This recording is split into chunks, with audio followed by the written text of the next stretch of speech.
Dans cet exercice, donc, je vais déterminer trois limites dans la première est. Limite x carré moins 3x plus 2 sur tangente px quand x tend vers 1. 1 moins 3 moins 2 plus 2, 0. Tangente pi 0. 0 sur 0, forme déterminée. Donc là, je dois utiliser une fonction composée puisqu'il s'agit d'une forme déterminée.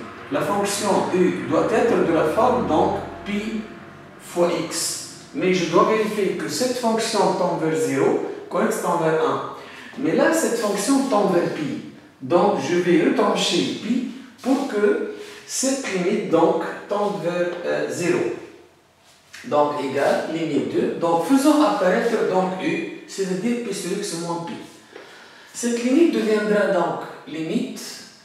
Je vais factoriser le numérateur, donc x moins 1 fois x moins 2 sur, et là c'est tangente pi x. Je vais retrancher et ajouter pi quand x tend vers 1, qui est égal à limite x moins 2 sur. Je vais donc ramener ce x moins 1 au dénominateur, donc pour qu'elle devienne cette limite de la forme tangente pi x moins pi. On sait aussi que tangente pi x plus, ou encore d'une façon générale, tangente pi plus x est égal à tangente x. Donc tangente pi x moins pi égale tangente plus pi égale tangente px moins pi, tout simplement. Tangente pi plus x égale tangente x. Sur x moins 1 et x tend vers 1, qui est égal encore à limite x moins 2 sur, et là je vais multiplier et diviser par pi pour faire apparaître px moins pi qui est u. Donc, multiplions par pi, et là, tangente px moins pi, le tout sur x moins 1 fois pi, donc px moins pi, quand x tend vers 1. Et cette limite, donc, je peux la déterminer en utilisant deux fonctions u et v, telles que u de x, px moins pi, et v de x égale tangente x sur x. Donc, limite de u de x, quand x tend vers 1, égale limite de px moins pi quand x tend vers 1, qui est égal à 0. Limite de v de x quand x tend vers 0 égale limite de tangente x sur x quand x tend vers 0, qui est égal à 1. Donc, limite de tangente px moins pi sur px moins pi quand x tend vers 1 est égal à 1. Donc, cette limite donc, est égale à 1. Et limite, enfin, donc, limite de x moins 2 sur pi quand x tend vers 1 égale 1 moins 2 moins 1, donc moins 1 sur pi.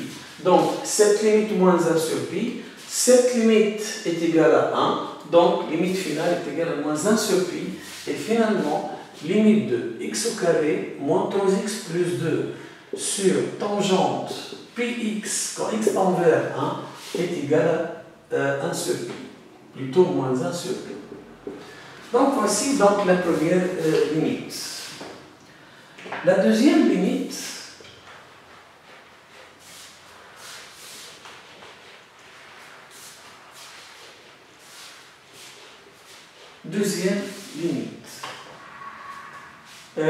la deuxième limite est limite de racine de 1 moins sinus pi sur x moins 2 quand x tend vers 2 égale sinus pi sur 2, 1, 1 moins 1, 0, 0 sur 0, forme déterminée, 2 moins 2, 0. Là encore, donc, je vais penser à la fonction composée. U de x égale pi sur x, mais encore une fois, si je choisis donc u de x égale à pi sur x, quand x tend vers 2, ça devient pi sur 2. Donc, je dois utiliser une fonction u de la forme pi sur x moins pi sur 2 pour que cette fonction, donc on voit bien que tend vers 0. Pi sur 2 moins pi sur 2, 0.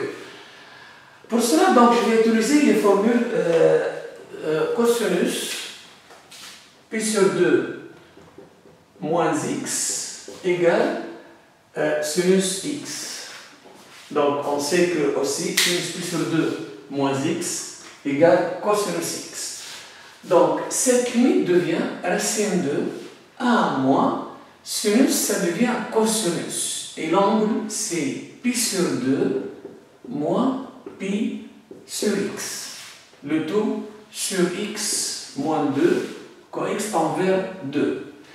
Puis, donc, je vais utiliser une autre formule trigonométrique qui est 1 moins cosinus x égale à 2 sinus au carré x sur 2 et 1 plus cosinus x égale 2 cosinus carré x sur 2. Donc, en fait, je vais utiliser la formule 1 moins cosinus x. Donc, cette limite deviendra limite 2, racine 2.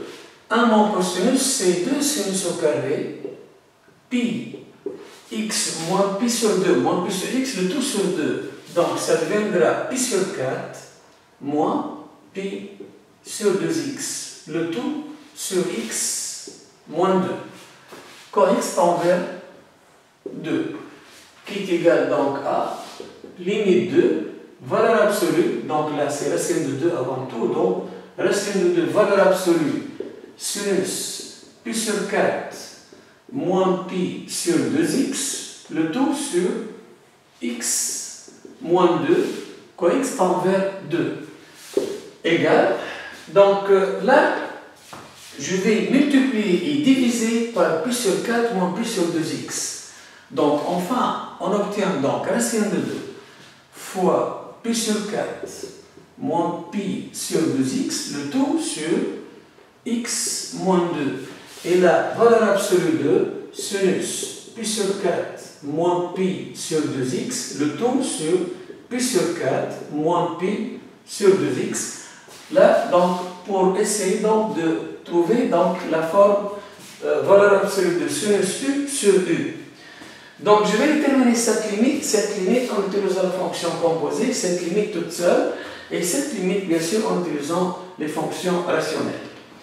Donc, pour cette limite, je vais choisir donc là u de x égale u de x égale pi sur x moins pi sur 2.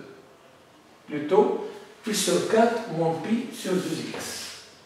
Pi sur 4 moins pi sur 2x. Même dénominateur, pi facteur, donc là, c'est mon dénominateur, c'est 4x. Donc, je multiplie par x, donc x est là par 2. Donc, moins 2. Donc, v de x est égal. Je remplace pi sur 4 moins pi sur 2x par x. Donc, j'obtiens valeur absolue de sinus x, le tout sur x. J'aurais besoin ici d'un tableau de signes pour pouvoir donc connaître le signe de x moins 2 sur 4 moins x, pour voir s'il s'agit d'un 0 moins ou 0 plus, pour par la suite donc déterminer la valeur absolue de sinus x. Car valeur absolue de sinus x égale sinus x, x positif, égale à moins sinus x, x négatif. Donc, un tableau de signes pour x moins 2, donc là c'est x, et là c'est s'annule en 2, donc pi fois x moins 2 sur 4x moins plus. Donc, remarquons ici que limite de u de x, limite de u de x quand x tend vers 2 moins, égale limite de pi sur 4 moins pi sur 2x quand x tend vers 2 moins, mais quand x tend vers 2 moins, c'est un 0 moins, c'est un 0 là, et pi sur 4 moins pi sur 2x négatif. Donc, la limite de v doit être faite en 0 moins, qui est égal à limite de valeur absolue de sinus x, le tout sur x quand x tend vers 0 moins. Mais en 0 moins, voici donc le cercle trigonométrique, donc tout angle légèrement inférieur à 0, leur sinus est négatif. Donc, sinus x, valeur absolue de sinus x égale à moins sinus x. donc moins sinus x sur x, quand x tend vers 0 moins, qui est égal à moins 1. Et enfin, on obtient donc limite de valeur absolue de sinus pi sur 4 moins 2x sur pi sur 4 moins 2x quand x tend vers 2 moins est égal à moins 1. Donc, ça c'est moins 1. Étudions donc le cas en 0 plus, donc plutôt en 2 plus. En 2 plus, donc rien ne va changer, sauf que ça devient positif. Donc, là, en 2 plus, ça devient donc 2 plus, mais là, pi sur 4 moins pi sur 2x deviendra positif. Donc, c'est 0 plus ici, donc, et légèrement supérieur à 0, le sinus est positif. Donc, valeur de sinus x égale à sinus x, et le résultat, c'est 1. Donc, limite en 2 plus est égale à 1. Donc, on a déterminé donc cette limite, et par la suite, on va déterminer cette limite. Donc, malgré que cette limite n'existe pas, puisque limite à gauche et limite à droite sont différentes, mais il faut déterminer cette limite, car si on obtient par exemple cette limite 0, on obtient 0 fois 1 ou 0 fois moins 1, toujours est égal à 0, et la limite existe. Donc, il faut déterminer cette limite. La limite de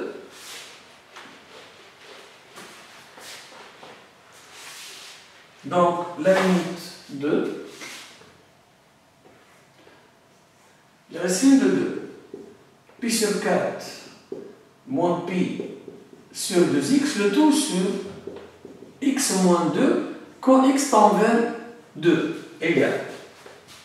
Limite de racine de 2, la même dénominateur, on trouve donc comme tout à l'heure, donc pi, puis on facture, donc racine de 2 pi, et là c'est x moins 2, x moins 2, le tout sur x moins 2, quand x tend vers 2 fois 4x, qui est égal. Simplification par x moins 2, donc est égal limite de racine de 2 fois pi sur 4x, quand x tend vers 2, qui est égal à racine de 2 pi, donc racine de 2 pi, et là c'est 4 fois 2, donc 8, donc racine de 2 pi sur 8. Donc, revenons à la limite donc limite de racine de 1 moins sinus pi sur x moins 2 quand x tend vers 2 moins. Donc, quand x tend vers 2 moins, on a trouvé tout à l'heure, cette limite est égale à moins 1. Moins 1 fois racine de 2 pi, donc moins racine de 2 pi sur 8. Ça, c'est 2 moins. Et limite de racine de 1 moins sinus pi sur x moins 2 quand x tend vers 2 plus égale 1 fois racine de 2 pi sur 8 est égal à racine de 2 pi sur 8. Donc la limite à gauche différente de la limite à droite, donc cette fonction n'admet pas de limite. Donc x1 pour l'image, racine de 1 moins sinus pi sur x moins 2 n'admet pas de limite en 2. N'admet pas de limite en 2. Donc voici donc la deuxième limite. La troisième limite,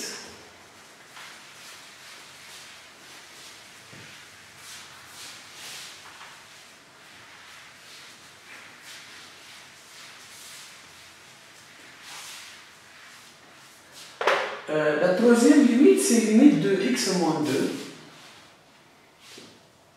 Limite de x moins 2, tangente pi x tend vers 2. Tangente plutôt pi sur x. Égal. Tangente pi sur 2, c'est l'infini. La fonction tangente n'est pas définie en pi sur 2. 2 moins 2, 0. 0 fois l'infini, forme déterminée. Donc la fonction u, pour utiliser la fonction composée, la fonction u doit être a priori pi sur x, mais pi sur x tend vers pi sur 2. Donc cette fonction doit être de la forme pi sur x moins pi sur 2. Mais donc égale limite de x moins 2 tangente, comme tout à l'heure, donc, pi sur x, je veux faire apparaître donc pi sur x moins pi sur 2, donc j'ajoute et je retranche pi sur 2, quand x tend vers 2. J'aurai besoin ici de tangente pi sur 2 plus x. Donc tangente pi sur 2 plus x égale à moins cotangente x. Car tangente pi sur 2 plus x, c'est sinus pi sur 2 plus x sur cosinus pi sur 2. Sinus pi sur 2 plus x, c'est cosinus pi sur 2, c'est cosinus x. Et cosinus pi sur 2 plus x, c'est moins sinus x. Donc, c'est pourquoi dans tangente pi sur 2 plus x, c'est moins cotangente x. Donc, cette limite deviendra donc limite de x moins 2 fois cotangente, avec ce moins, donc moins cotangente pi sur x moins pi sur 2 quand x tend vers 2. On sait aussi que cotangente x, c'est moins cotangente moins x, c'est moins cotangente x. Cette limite peut donc devenir donc x limite égale limite de x moins 2 fois cotangente pi sur 2 moins pi sur x. Puisque moins pi sur x, puisque cotangente moins x égale à moins cotangente x. Quand x tend vers 2, qui est égal à limite de cotangente, c'est 1 sur tangente. Donc c'est x moins 2 sur tangente pi sur 2 moins pi sur x. Quand x tend vers 2. Et là, je vais multiplier et diviser par pi sur 2 moins pi sur x pour faire apparaître la tangente u sur u. Donc, x moins 2. Donc, je multiplie par donc pi sur 2 moins pi sur x fois tangente pi sur 2 moins pi sur x sur pi sur 2 moins pi sur x, quand x tend vers 2. Cette limite, donc, je vais utiliser une fonction composée pour la déterminer. Et cette limite, donc, c'est une fonction rationnelle tout simplement. Donc, à l'aide des factorisations, je peux déterminer cette limite. Donc, je vais choisir là, donc, u de x égale pi sur 2 moins pi sur x. Donc, u de x égale pi sur 2 moins pi sur x. Et v de x égale tangente x sur x. Donc, limite de u de x quand x tend vers 2 égale limite de pi sur 2 moins pi sur x quand x tend vers 2 qui est égal à 0. Limite de tangente x sur x quand x tend vers 0 égale à 1. Ça, c'est v.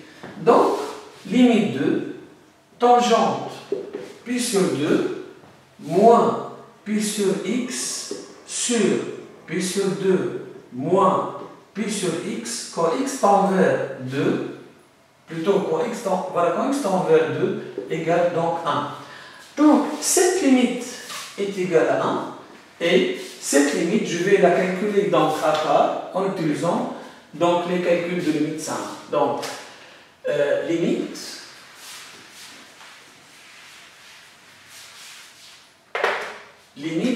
de x moins 2 sur pi sur 2 moins pi sur x.